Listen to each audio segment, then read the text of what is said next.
Think back to the last time you saw a massive ship standing perfectly still in the open sea, looking as if it wasn't attached to anything at all. There's no dock, no visible ropes, no obvious connection to anything, just this giant, impossible object, hundreds of meters long and weighing hundreds of thousands of tons, sitting there as if it were parked. It's as if someone just turned off the engine and walked away. And yet, somewhere beneath that massive hull, there is an anchor holding it all in place. Most people imagine an anchor as a giant hook at the end of a rope. You drop it, it hits the bottom, digs in, and the ship stops.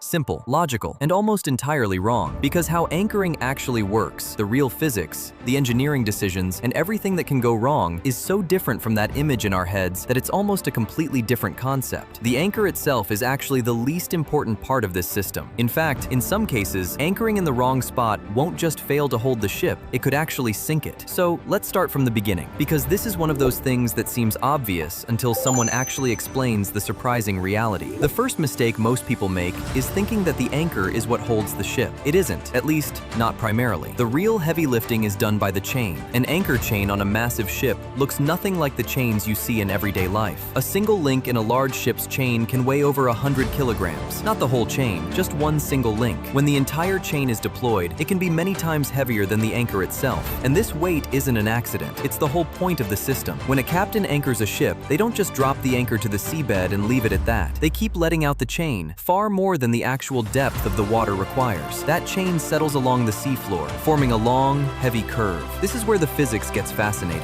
When a wave or a current pushes the ship backward, the ship doesn't immediately tug on the anchor. First, it has to lift that massive chain off the seabed. We're talking about tons and tons of metal. The chain acts like a giant shock absorber, soaking up the energy of the ship's movement before it ever reaches the anchor. And by the time any pulling force actually reaches the anchor, the direction of that force has completely changed. Instead of pulling the anchor upward out of the ground, the force arrives at a nearly horizontal angle. This actually drives the anchor deeper into the seabed instead of ripping it out. So the chain isn't just a leash, it's an active resistance against every force trying to move the ship. This is why the ratio of the chain length to the water depth is so critical. Sailors call this ratio scope. A 5-to-1 ratio, meaning 5 meters of chain for every 1 meter of depth, is the standard. In rough conditions, a 7-to-1 ratio is better. If the scope is too short, the angle of the pull changes. The chain tightens and starts pulling the anchor upward, causing the whole system to fail. Getting this ratio right is the difference between a ship standing firm in a storm and one silently drifting toward whatever lies behind it. Now, here's a fact that surprises almost everyone. Can a ship anchor in the middle of the ocean? The short answer is no, it can't. Commercial ships can generally only anchor in waters up to 100 meters deep. In the open ocean, where the water can be 4 or 5 kilometers deep, anchoring is impossible. The required chain would be so long and heavy that the vertical weight alone would tear the windlass system, the machinery that controls the chain, to pieces. There isn't a chain in the world strong enough to hang 4 kilometers deep under its own weight. The system would collapse before it ever hit the bottom. So what do ships do when they break down in the middle of the ocean? They drift. Or if they are modern ships equipped with a dynamic positioning system, they stay in place without holding on to anything. They use computer networks, GPS sensors, and thrusters to constantly apply power against the current, keeping the ship in the exact right spot. It's essentially a ship that swims without moving. Back in shallower waters, there's another problem most people don't think about. How does the captain know how much of that invisible chain is out? The answer is a fascinatingly simple system that has been used for centuries. The anchor chain is divided into standard lengths called shackles, and each shackle is exactly 27.5 meters long. The connecting link between two shackles is painted a bright, distinct color: white, red, blue. The pattern might change, but it always follows a rule and is always visible. In some cases, wire is even wrapped around the links so that in total darkness, you can tell which shackle is passing through just by touch. As the chain rumbles out of the hawse pipe, a crew member at the bow counts the colored links and reports to the bridge. 3 shackles out, 4 shackles out. This is how the captain knows exactly how much chain is on the seafloor and whether the ship is holding properly. This entire high-stakes communication is handled by simple paint marks on massive metal rings. And then comes the hardest part, bringing the anchor back up. A massive anchor buried in a soft seabed doesn't just sit there waiting to be lifted. It creates a vacuum effect in the ground. The mud grips it, the water pressure works against you, and if you try to pull it straight up, you'll burn out the windlass motor long before the anchor moves. The force required is staggering. This is why ships don't just pull the anchor, they trick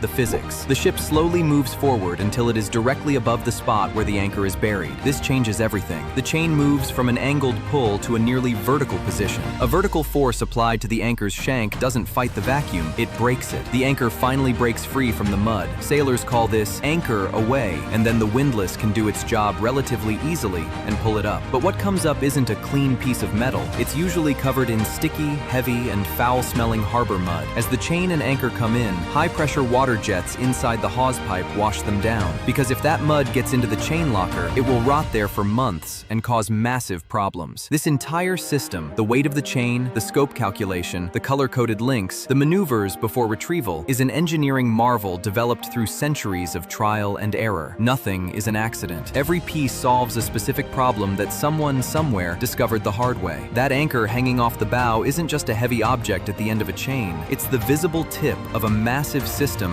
that temporarily anchors a structure the size of a city block to the ocean floor and releases it when the time is right. And this system, using nothing but weight, geometry, and a few cans of paint, works perfectly every single time. If this is the kind of answer you're looking for, then Most Questions is exactly where you belong. Subscribe, and let's keep going.